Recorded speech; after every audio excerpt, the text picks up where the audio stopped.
Bom dia, eu sou Milton de Souza, mais conhecido como Passo Preto, na área da capoeira. Eu vou falar um pouquinho sobre a história da capoeira aqui em Goiás. Mas eu tenho uma maneira de dizer, todas as vezes que eu vou falar qualquer coisa a respeito de capoeira, eu falo, não tem como falar sobre a capoeira sem falar sobre o Mestre Bimba. Porque Mestre Bimba foi o criador da capoeira que eu pratico, capoeira regional. E falar também sobre o Mestre Oswaldo, do qual foi o meu mestre. E foi ele quem trouxe a capoeira regional para Goiás. E naquela época, na década de 70, no comecinho, era muito complicado para a gente treinar. Hoje é uma maravilha, mas antigamente a gente ia para a academia, tinha que ir camuflado. A roupa de treino tinha que estar escondida. A gente fazia serviço de rua e levava a roupa na pasta de serviço. E só vestia lá dentro da academia, terminava o treino, tomava o banho, vestia a roupa, outra roupa para sair na rua, porque a gente era simplesmente chamado de macumbeiros, malandros, era esse o tipo de coisa que acontecia. Com o passar do tempo, tudo foi mudando, é lógico, graças a Deus. Hoje a capoeira é outra coisa. E eu treinei na época do Mestre Bimba, ele ainda não tinha vindo para Goiás, definitivamente. Ele veio só para ser paraninfo de uma turma que o Mestre Oswaldo formou em Lenço, que é a graduação criada por Mestre Bimba, que era o lenço azul, lenço vermelho e lenço amarelo. Essas são as graduações do Mestre Bimba. E lenço branco, que era mestre charangueiro. Eu, por exemplo, sou formado como Mestre Oswaldo, discípulo de Mestre Bimba, na graduação de lenço. Na época que eu fui formar, o mestre disse, Passo Preto, você vai ser um dos 10 mestres formados na graduação de lenço no mundo, porque são poucos o que foi formado no Mestre Bimba e agora eu estou formando você.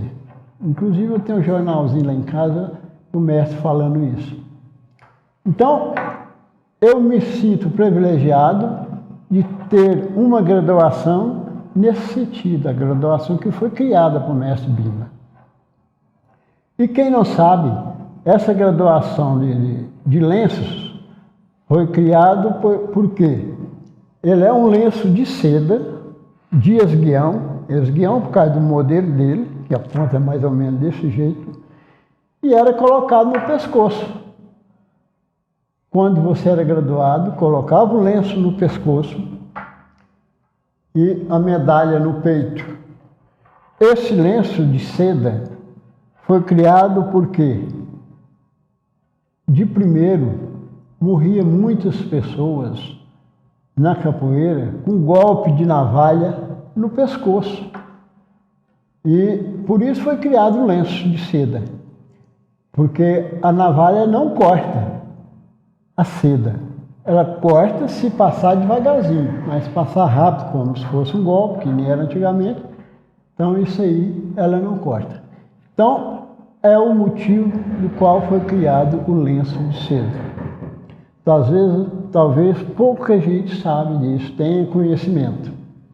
E a gente está aqui para esclarecer isso aí e algo mais.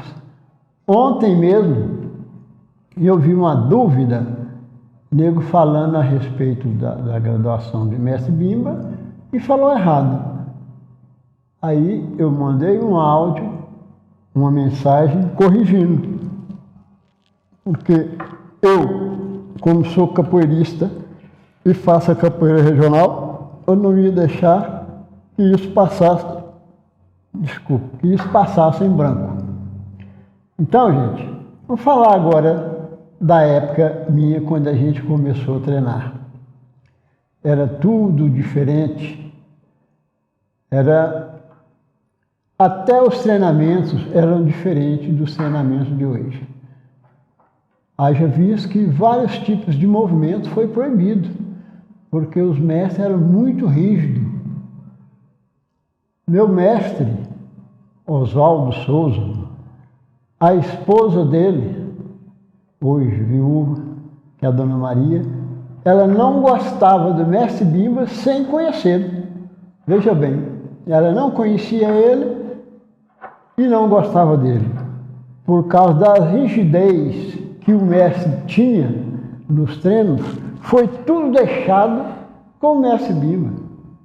O mestre Bimba era muito rígido nos treinos e meu mestre fazia tudo para fazer igual a ele. Então, teve até uma passagem interessante uma vez, eu já treinando para pegar a graduação de mestre, eu treinando já formado também, formou com o mestre Oswaldo. A Dona Maria chegou e falou, mestre, Oswaldo, você vai machucar os meninos. Os meninos era eu e o mestre Ruca. Agora veja bem, ele falou para ela, o que tu está fazendo aqui? Pode ir para dentro. E ele continuou o treinamento pesado com a gente.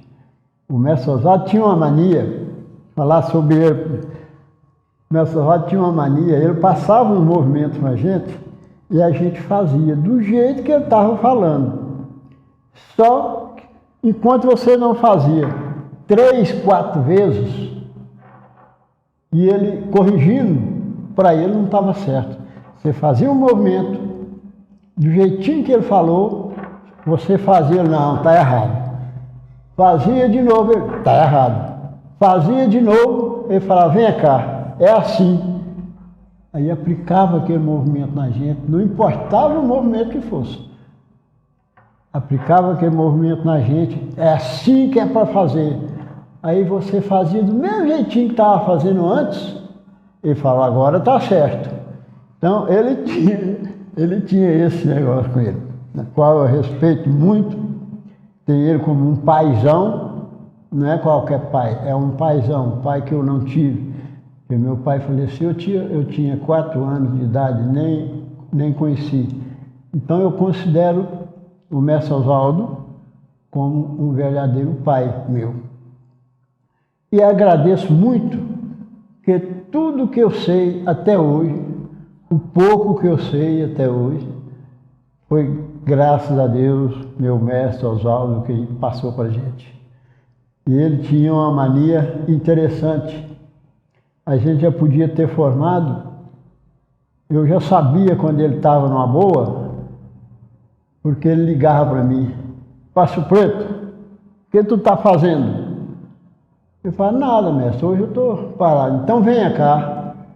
Aí eu ia lá na academia, chegava lá, era alguma coisa nova que ele ia passar para mim. Então, eu agradeço muito, porque não foi só uma, nem 2 vezes, que ele me chamou, ligava e me chamava para me passar alguma coisa. Só que eu já ia ciente. Ó, Passo Preto, isso aqui é para você, não é para você passar para ninguém. Eu estou passando isso para você. Ele falava dessa maneira, Bimba passou para mim e eu estou passando por você. Não é para passar para o aluno, isso não é coisa de aluno, é coisa para mestre. E graças a Deus eu tenho umas 2 ou 3 coisinhas comigo que ele passou e é comigo. Não passei para nenhum dos alunos. Inclusive, uma pergunta que o mestre sempre fazia, e eu já fiz também para muitos mestres, e vou fazer ela aqui e deixar no ar. Quem souber pode mandar a resposta para mim. O que é na capoeira? Acacá, sofrejado e matar-me embora. Isso aí, acho que de 1000 mestres que tiver, se tiver um que sabe o que é isso, ele está sabendo demais. Então, gente, Era desse jeito. Nós fomos fazer um documentário, Capoeira Mata Um, em 1978, na fazenda lá no Senador Canedo. E lá, veja bem, a gente descalço, no meio do mato, e tinha que subir um morrinho lá, um pezinho de serra, descalço, tinha espinho, tinha marimbondo, tinha de tudo. No mato vocês já sabem, né? E nós andando, tocava um mosquito daqui, tocava um mosquito dali, e o mestre danava com a gente. Vocês vieram cá para nós fazer um documentário, para jogar capoeira, ou vieram para matar bichinho? Era isso que ele falava para a gente. A gente tinha que suportar os espinhos, tinha que suportar os mosquitos, muriçoca, tudo no meio do mato. Até que nós chegamos num curral, e nesse curral nós tivemos que jogar capoeira lá dentro. Tinha barro, tinha estrume de gado, e não podia espirrar em ninguém, e nem sujar a roupa. Então, Passo Preto, eu, né, Passo Preto, meu irmão Bico de Bule, Paulão, que Deus já tenha, o mestre Papagaio, o mestre Caravelo, nós todos passamos por esse teste do mestre Oswaldo. Inclusive o mestre Caravelo passou na emboscada. Nós na emboscada, eu era uma das surpresas.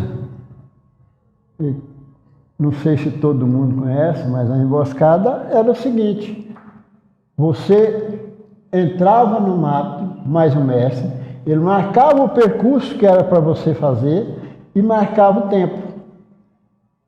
Você que ia fazer o exame de emboscada tinha que passar naquele tempo, naquele lugar que o mestre falou, no tempo que ele marcasse.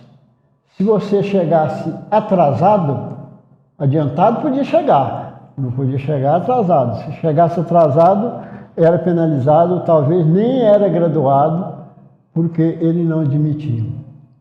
E o mestre Caravelo foi um que foi para a emboscada. E nós fomos surpreender ele. Os outros que não iam passar fazer o teste, fomos surpreender ele. Surpreendemos só com capoeira, surpreendemos com faca, surpreendemos com pau, bastão. E ele tinha que defender de tudo e chegar na hora certa, na hora marcada. Eram desse jeito. Acabou. Isso foi banido, isso aí da capoeira. Não existe mais emboscada. A não ser esporadicamente algum mestre que queira fazer, que faça. Mas que foi proibido, foi. Então era desse jeito. Mas tinha uma coisa, era muito gostoso, a capoeira era muito sadia. Com o tempo, ela foi diversificando e criaram também outros tipos de capoeira. Para mim, tudo é capoeira. Porque negócio de capoeira contemporânea, capoeira regional. Para mim, tudo é capoeira. Porque todas têm os mesmos golpes. Se tirar o golpe, armada, meia-lua de compasso, bênção, martelo, tudo, de uma capoeira não é capoeira. Então, por isso, todos a capoeira têm todos esses golpes. Gente, é interessante porque nas graduações de antigamente, tinha tudo isso que eu falei e o pessoal parece que respeitava mais. Eu, por exemplo, na academia, o mestre, quando chamava a gente, ele exigia que fosse assim. Se eu tivesse em determinado lugar, sentado, eu tinha que ter a posição correta de sentar. Do jeito que eu estou sentado aqui, eu estou errado no meu mestre. Eu tinha que estar sentado numa posição correta, corpo reto, coluna reta, tudo reto. Se eu esticasse a perna, ele só falava assim, Passo Preto, eu já consertava. Eu sabia que ele estava me chamando, por causa da maneira que eu estava sentado. Então, ele era desse jeito. Outra coisa, outro tipo de treinamento que a gente fazia, e hoje a gente não vê mais, mestre Oswaldo, mestre Bimba, não usava o instrumento na hora dos treinos. Nos treinos, ele só passava os movimentos. E na roda, ele punha você para jogar, para fazer os movimentos que ele tinha passado, sem instrumento. Segundo ele, no que ele estava certo, porque se eu estou com um pandeiro, berimbau e as palmas tocando na aula de treinamento, quando você faz uma coisa errada, como que eu vou corrigir se o barulho não deixa? Então, essa era a explicativa do mestre Bimba e também o mestre Oswaldo. Depois da roda, aí a gente pegava os instrumentos, ia tocar, ia cantar. E tocar, cantar e jogar era só quando fazia uma apresentação. Porque aí nós estávamos fazendo apresentação para o público, não era o treino, era totalmente diferente. Era dessa maneira que a gente treinava. E hoje é diferente. Eu mesmo, com o meu trabalho, alguma vez eu falava com meus alunos, hoje eu quero matar a saudade. Quando eu falava assim, eu já sabia. Hoje o treinamento vai ser igual o Passo Preto treinava com o mestre. E realmente era dessa maneira que eu falei para vocês. O exercício que nós fazíamos era muito pesado. Primeiro, a gente chegava, fazia a sequência de Bimba, terminava a sequência e estava pronto para fazer qualquer tipo de movimento, para jogar em uma roda, para fazer outros movimentos de aquecimento, que a sequência em si é um dos melhores aquecimentos que tem para a capoeira. Mas quando a gente terminava, a gente podia fazer qualquer outro tipo de movimento, sem sombra de dúvida que não tinha perigo. E podia fazer o scratch, podia fazer tudo isso. Então o mestre, primeiro, para a gente chegar na academia, boa tarde, mestre, ou bom dia, ou boa noite, o que fosse, ele não respondia o cumprimento que a gente fazia com ele. Você falava, boa tarde, mestre, ele pega a sequência. Ele já falava desse jeito com a gente. Ele era muito secão nesse sentido, mas era muito exigente, mas era muito bom mestre. Outra coisa que hoje a gente vê, que antigamente a gente não via, ele não gostava de muita gente nos treinos. Os treinos dele geralmente eram de 15, 16 pessoas no máximo. Ele falava que muita gente atrapalha a aprendizagem, atrapalha a maneira de explicar, e esse número de pessoas é o suficiente para a pessoa dar aula e a pessoa aprender com perfeição. Era isso que ele fazia, por isso que ele falava. E eu, às vezes, eu fazia desse jeito também. Quando a academia estava muito cheia, mais de 30 alunos, eu dividia, gente, nós vamos treinar uma parte, depois nós treinamos outra. Nós vamos treinar uma turma, depois treinamos outra. Outra coisa que eu não faço, respeito quem faz, mas eu nunca fiz. E hoje eu não estou dando mais aula, só estou dando oficina, do curso, depois me procura. Mas se eu desse aula hoje, eu faria do mesmo jeito que eu trabalhava quando eu estava assíduo no meu trabalho de capoeira. Aula de criança, separado. Aula de adulto é uma, aula de criança é outra. Respeite todos que fazem um trabalho desse jeito, mas eu nunca fiz assim, e nem faço. E nem deixo meus alunos fazer. Se eles fazem, é porque temam. Não que aprenderam comigo. Ninguém faz do jeito que o seu professor fazia mesmo. Isso aí não adianta. Por muito que ele queira fazer, ele não faz. Ele pode assimilar, mas fazer com perfeição tudo da maneira que ele aprendeu, eu duvido que tenha alguém que faça isso. E isso é em toda a área. Toda a área de aprendizagem, por muito que você queira imitar, o nome indica imitar, né? Por muito que você queira imitar, você não imita com perfeição. Então, gente, fica essa alerta aí, se alguém quiser seguir o rumo da maneira que eu estou falando, vocês vão ver também o tanto que o desenvolvimento dos alunos vão melhorar. Bom, gente, vamos falar agora da vinda de Mestre Bimba para Goiânia. Quando ele veio para Goiânia, primeiro ele foi ser paranifo, numa turma que Mestre Oswaldo estava formando. Não vou citar o nome da turma dos formando, porque eu posso esquecer alguém, então eu vou ficar... É injustiça, então não vou citar o nome. Vou citar só que Mestre Bimba veio para ser paranifo. E foi a partir daí que começou a ideia de Mestre Bimba querer vir para Goiás.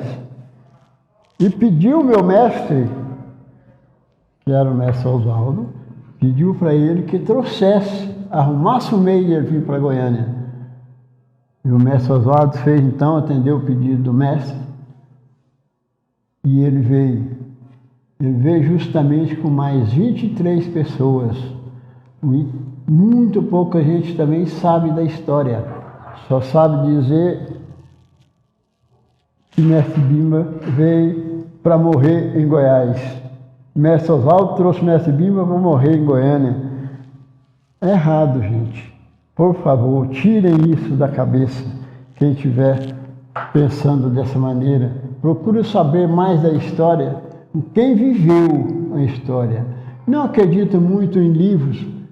Eu, por exemplo, não sou muito de ler livro, porque todas as vezes que eu leio, não importa o escritor, eu vejo alguma mentira. Inclusive, vou contar para vocês o que aconteceu com os alunos meus. Eu passei umas perguntas para eles pesquisarem, e eles foram pesquisar. As respostas que eles trouxeram tudo errada. Mas eu tive que considerar certo, porque eles pesquisaram e estavam daquele jeito. Eu considerei certo aquilo que estava errado para os meus alunos e passei o correto para eles.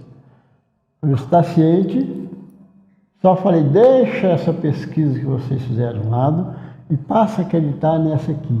Porque essa que vocês pesquisaram, os caras, não vou falar nome de ninguém, nem nome do livro, os caras escreveram. E essa que eu estou falando para vocês, essa eu vivi o momento.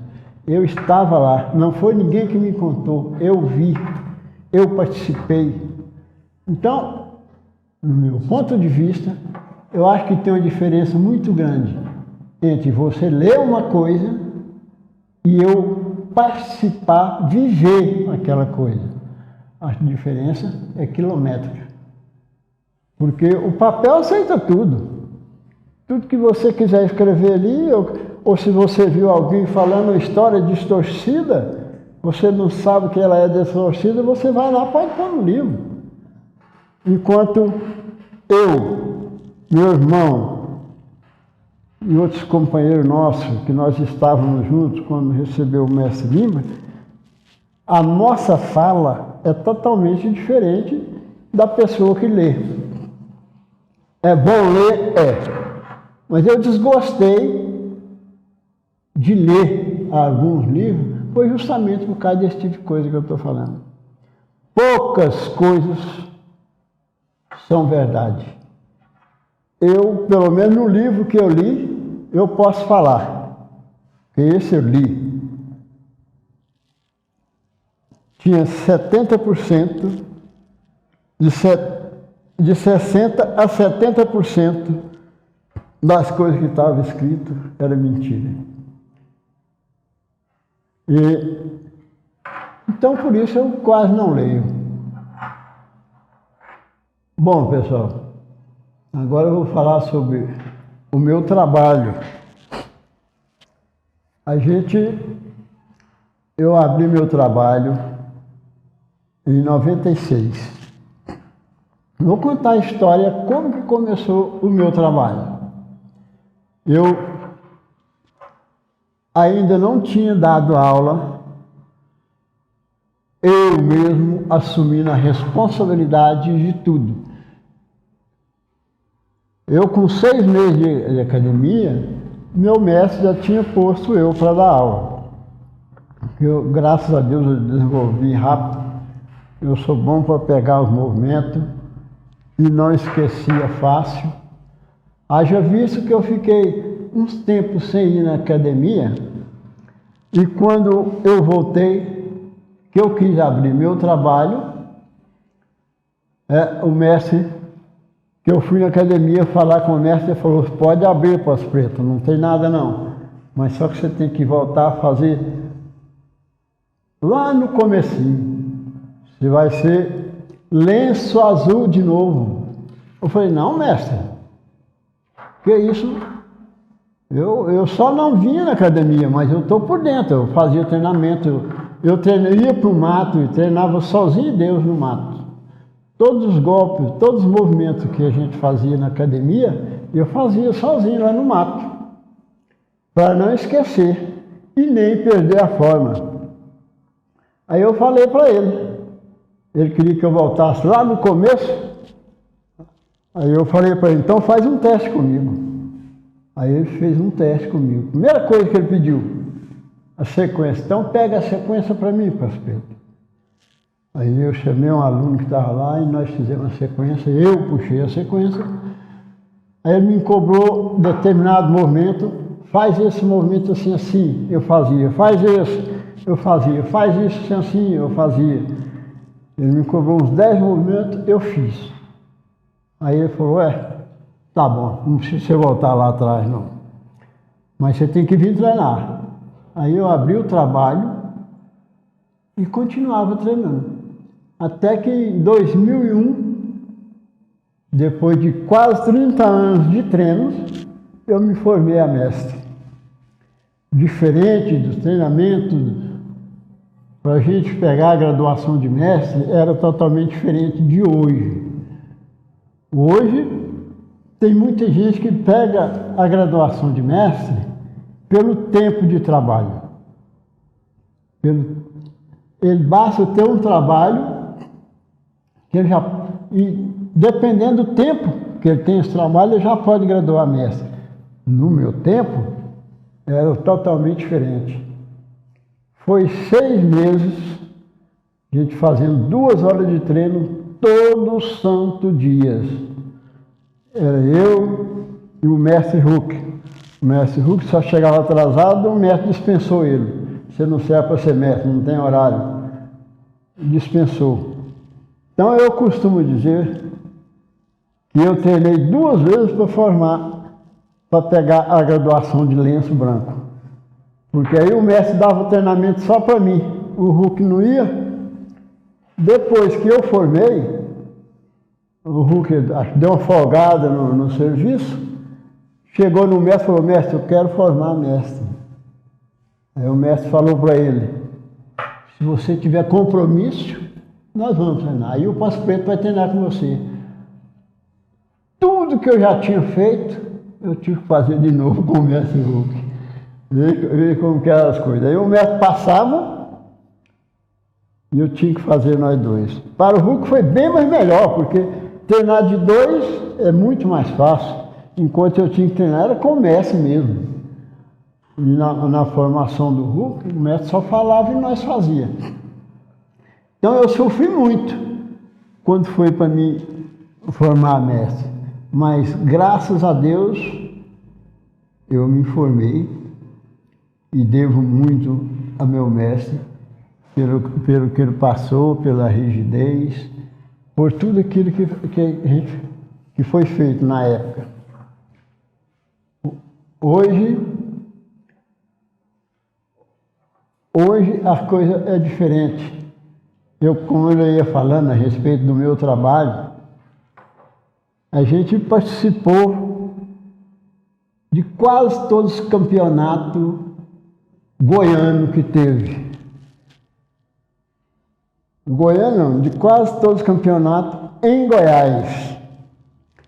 Campeonato brasileiro, campeonato goiano, campeonato Copa Cidade de Goiás, Jogos Abertos,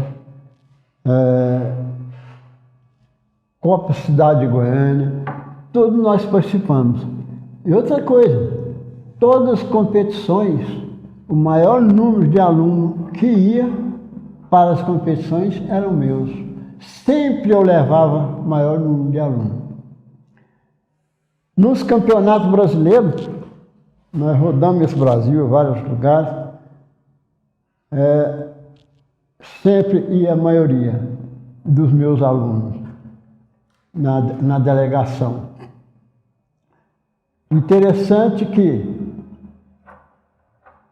na competição de dupla, eu tinha 2 alunos que faziam scratch. Tinha mais que faziam scratch, mas os 2 que participavam de competição eram o diamante e o macarrão.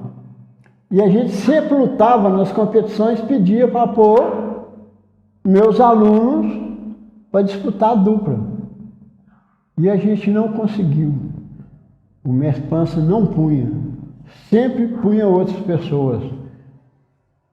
E sempre perdia, nunca alcançaram o primeiro lugar. O dia que eu pus, que eles resolveram pôr os meus alunos, que eram o diamante e o macarrão, nós fomos campeão brasileiro em dupla. Foi campeão, bicampeão e tricampeão. As 3 vezes que eles participaram, todas as 3 vezes eles foram campeões. Mas Neguinho não acreditava muito no nosso trabalho. Teve vezes que nós fomos 16 elementos da minha equipe. Todos trouxeram medalha. Isso foi em Salvador, quando eu levei o maior número de atletas para participar. Foi em Salvador e nós conseguimos, cada um trouxe a sua medalha. 1º, 2º, 3º lugar, mas trouxe. Importante que a gente participou e ajudou o Goiás a ser campeão. E em uma competição de conjunto, aqui em Goiás, a minha equipe Passo Preto, em 45 competições de conjunto, nós perdemos uma só. Ganhamos 44 seguidas. Não foi uma, pulava uma, não, foi 44 competições seguidas, nós fomos campeões em conjunto.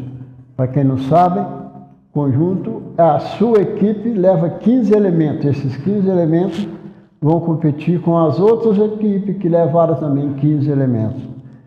E graças a Deus, nós nunca fomos o melhor, mas fomos sempre diferentes. Cansei de ouvir pessoas falando, esse povo do Passo Preto, é por isso que eles ganham, porque eles praticam regional. E nos requisitos eram avaliados, era o jogo da regional. E sempre a gente fazia isso, a regional, porque é nessa linhagem que a gente aprendeu, foi nessa linhagem que a gente trabalha até hoje.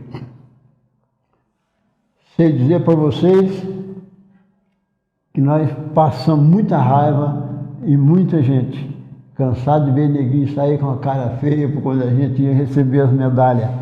Até mesmo quando o Neguinho ia entregar as medalhas para os meus alunos, ia com a cara feia.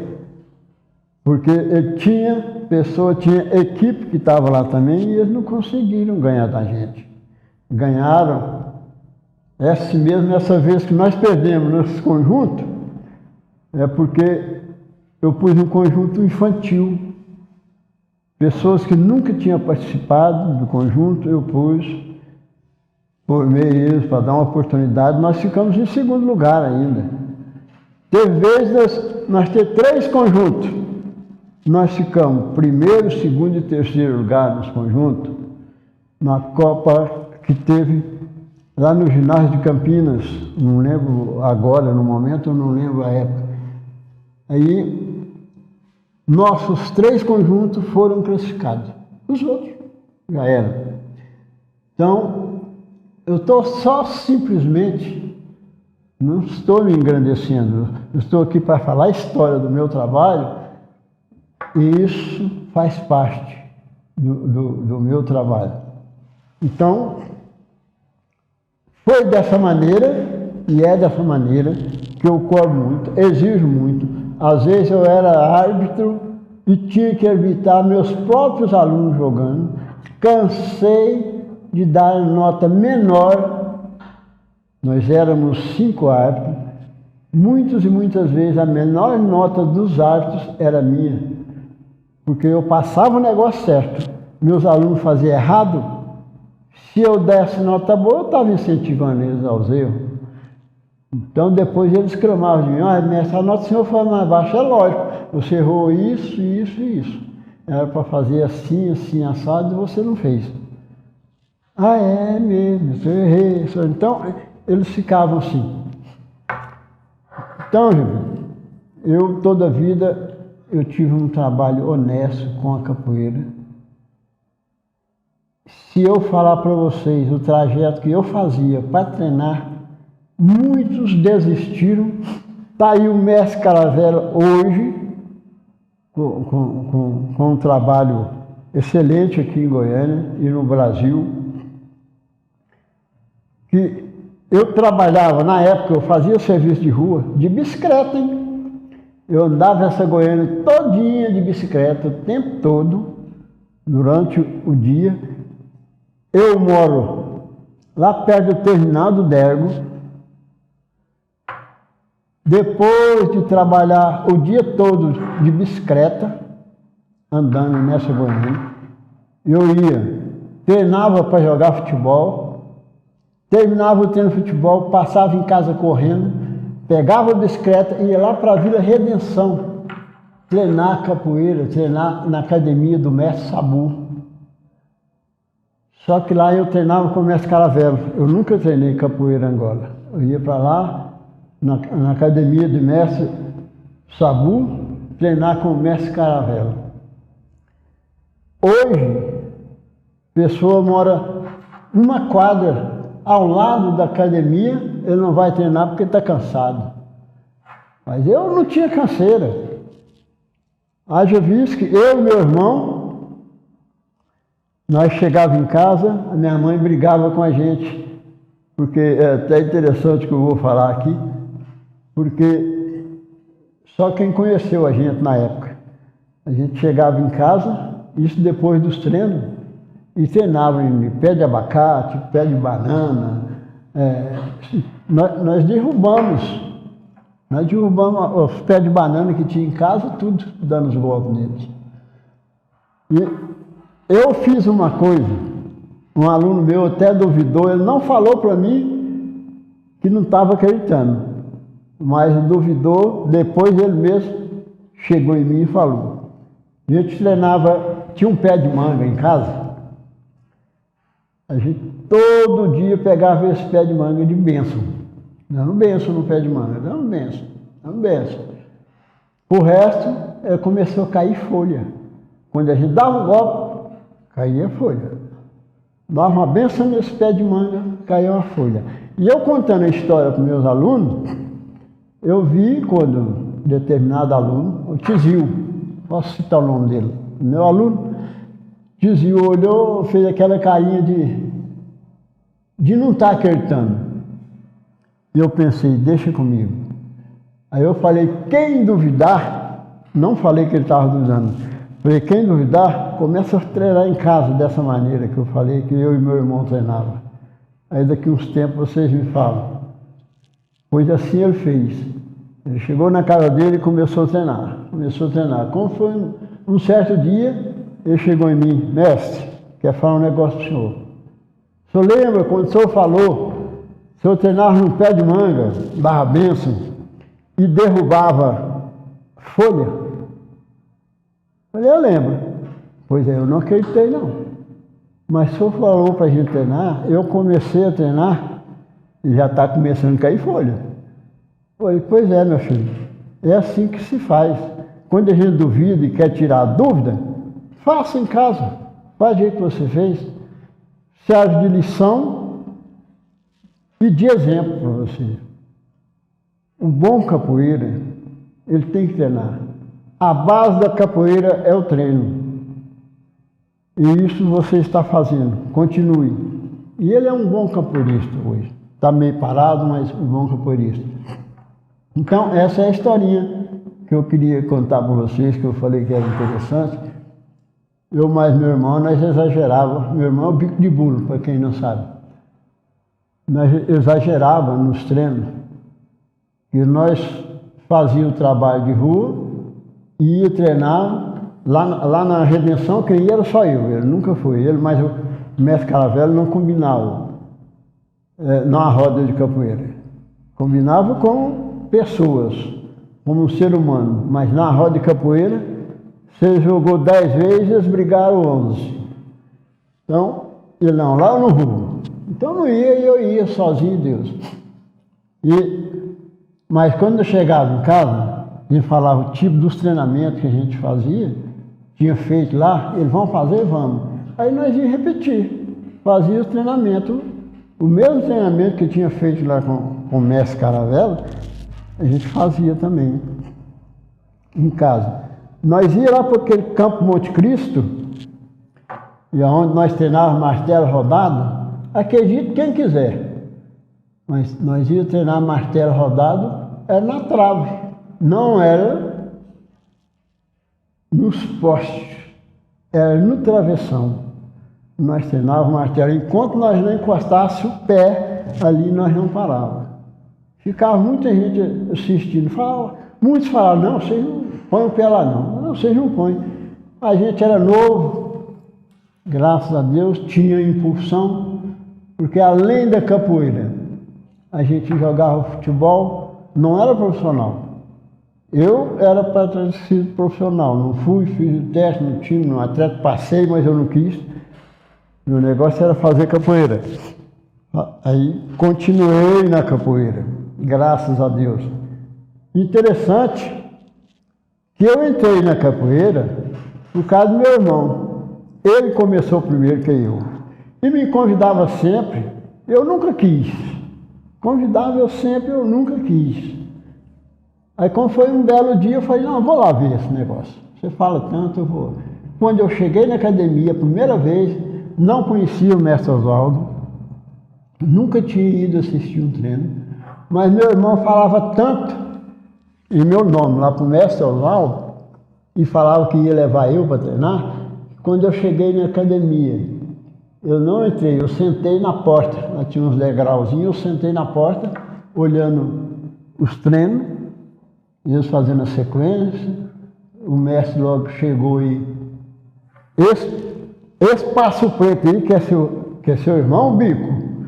Aí ele falou: é esse aí mesmo.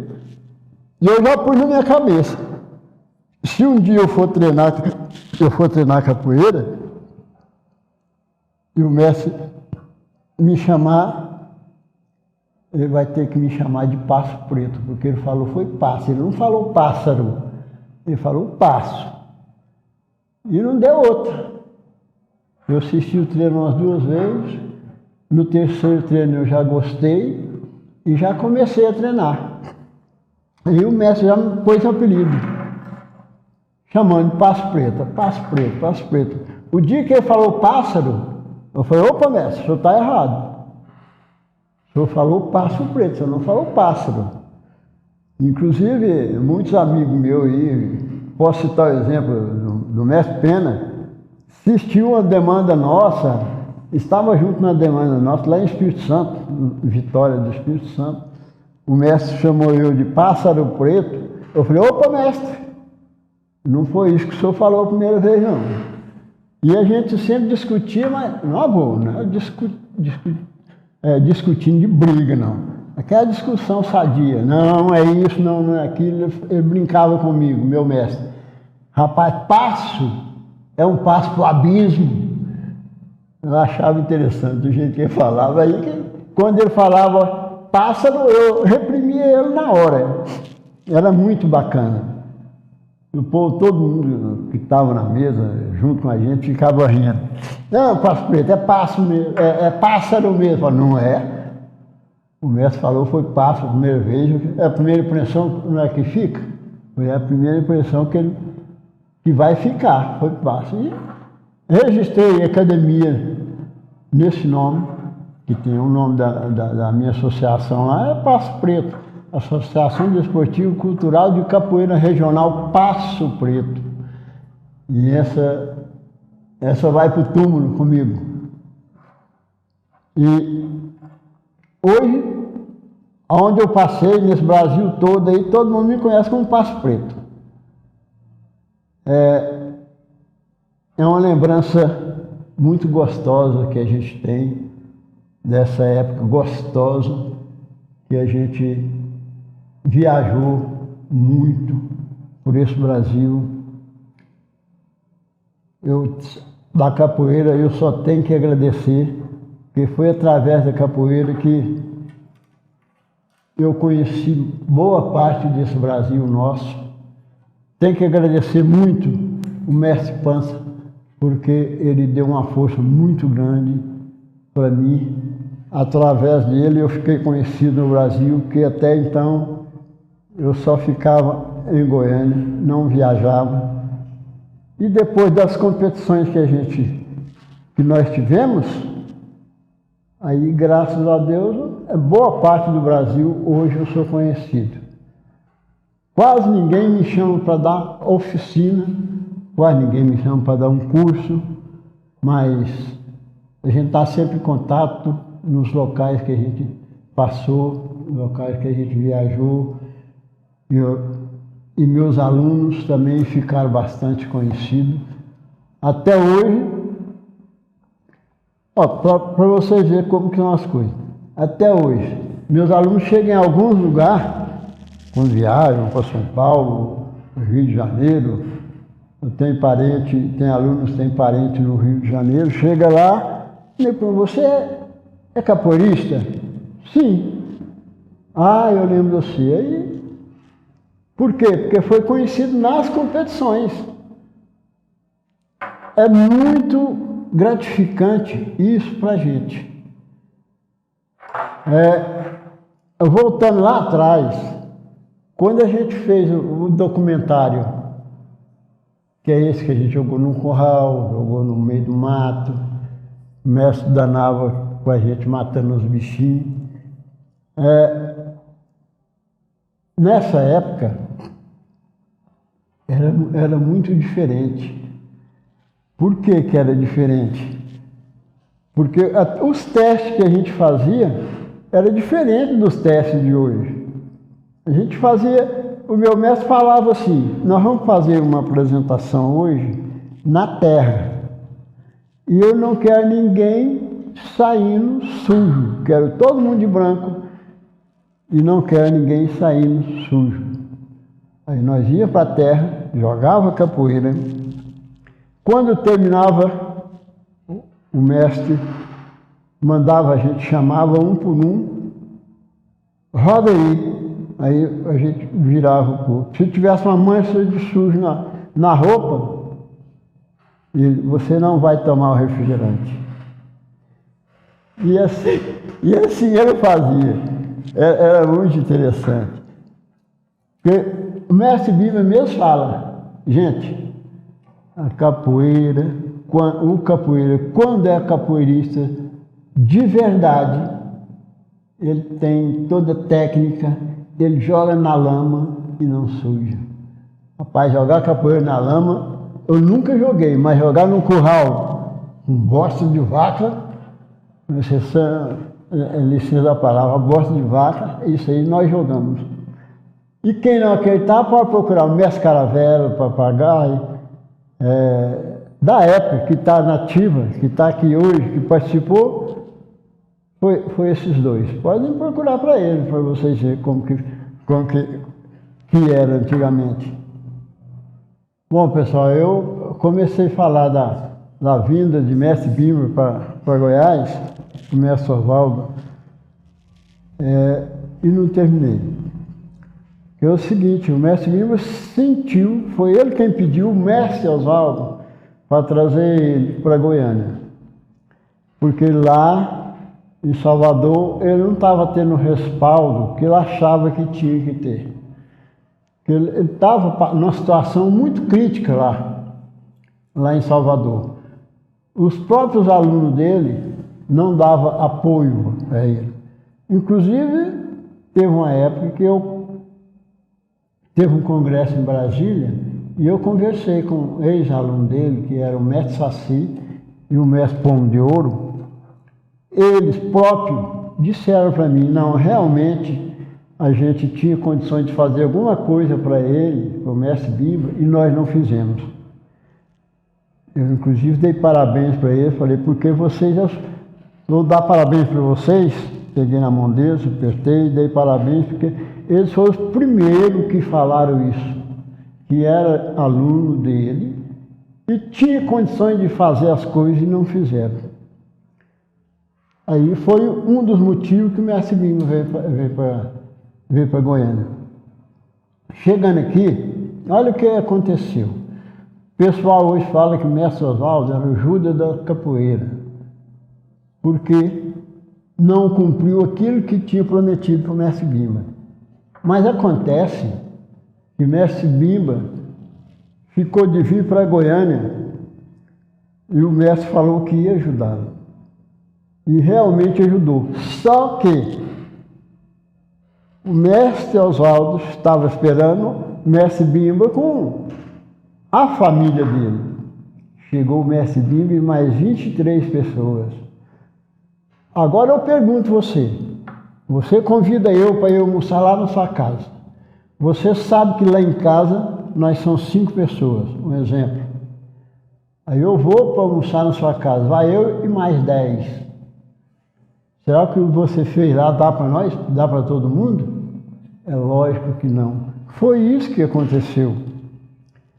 Porque o mestre Oswaldo tinha feito uma determinada proposta para um determinado número de pessoas. Aí chega uma multidão dessa, lógico que não ia acontecer do jeito que estava previsto.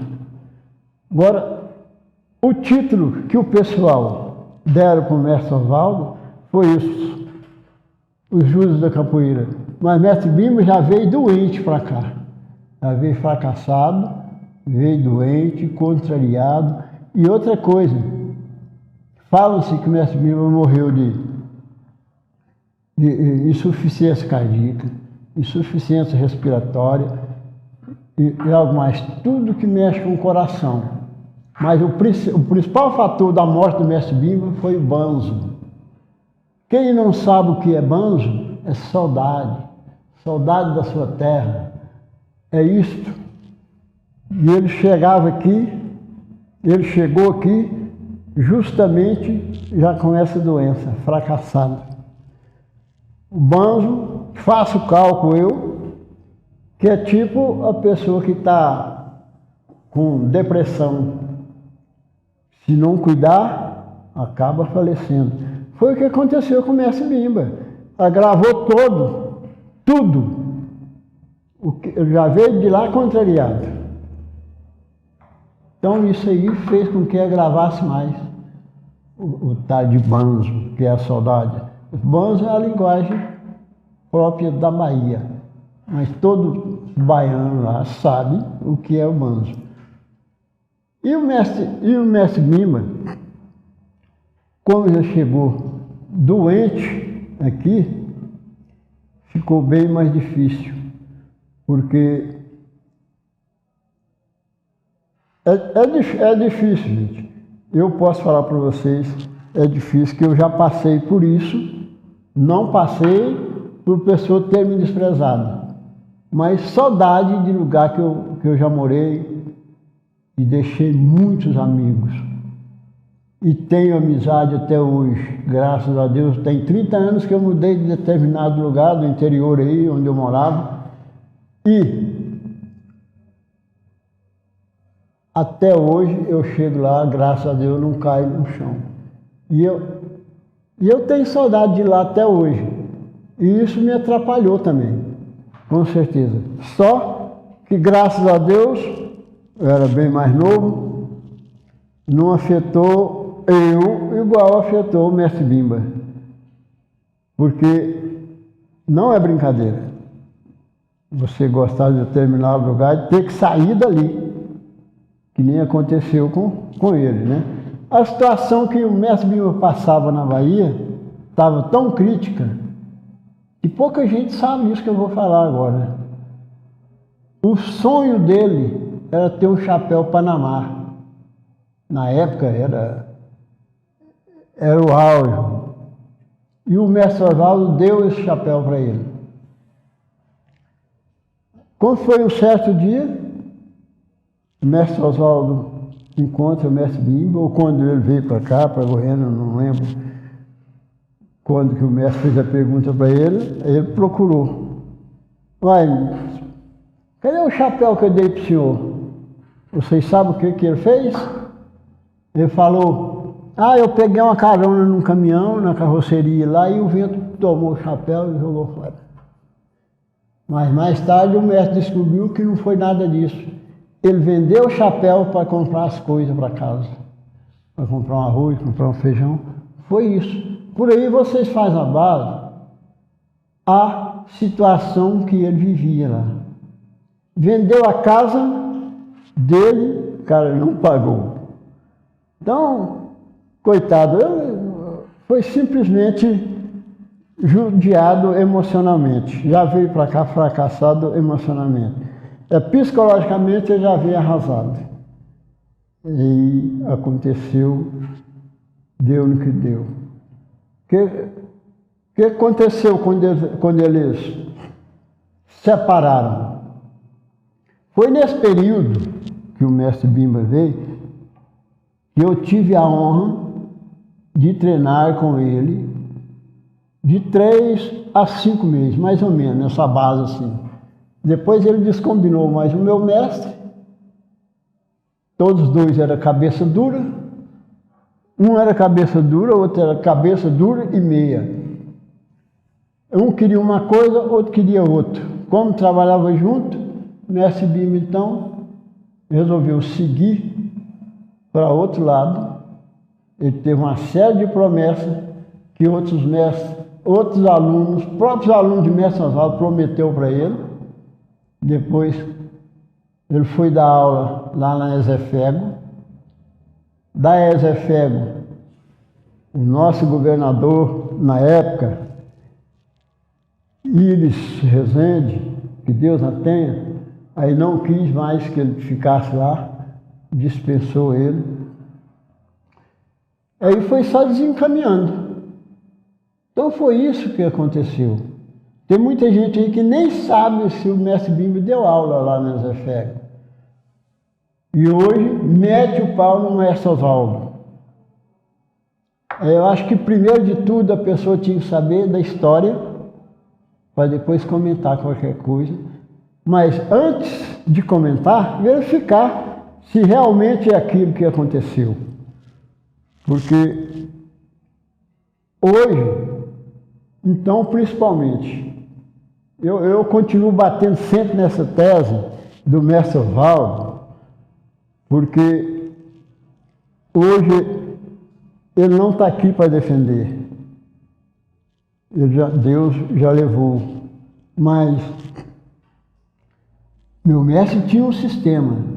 Ele só falava de você se você estivesse presente.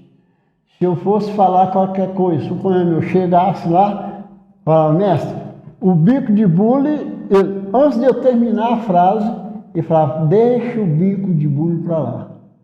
Ele não está aqui. Tudo que você for falar sobre ele, você tem que falar quando ele estiver presente. Meu mestre tratava a gente, todo mundo, era desse jeito. Ele não aceitava que ninguém falasse qualquer coisa de outra pessoa dentro da academia dele. Então, gente, às vezes de um assunto eu passo para outro, mas essa foi a realidade da coisa.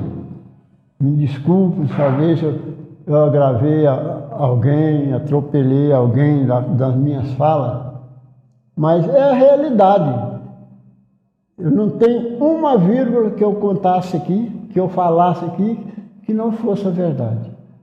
Falei, tudo que eu falei sobre o mestre Bimba foi porque eu vivi o momento. Que eu falei com o meu mestre, do meu mestre, é porque foi quase 40 anos de treinos com ele. Então, eu não preciso inventar nada, a não ser, eu não preciso inventar nada para livrar meu nome, minha pele, porque eu não tenho nada a esconder. Tudo que eu falei aqui aconteceu. Tudo que eu falei do mestre Bimba, do mestre Oswaldo e do meu trabalho, com certeza, graças a Deus eu estou falando a verdade. Eu sinto muito se eu tenho certeza que ofendi alguém, do qual eu conheço a pessoa, que eu falei coisas que não devia ter falado aqui, mas eu comecei e terminei. Aí a pessoa, nós somos amigos também, e ele vai entender o porquê que eu falei isso, tá? Então, gente, eu quero falar para vocês que observe bem quando vocês for falar, para depois não ter uma controvérsia. Bom, eu quero agradecer agora tudo aquilo que eu falei, a oportunidade que eu tive aqui para falar, agradecer a Lei Aldir Blanc, eu não sei falar esse nome direito, e da oportunidade que teve para a gente, que até então era muito difícil a gente conseguir algum benefício com o nosso trabalho, e aqui, graças a Deus, a gente está tendo um apoio. Eu só tenho a agradecer cada vez mais e que Deus abençoe a todos.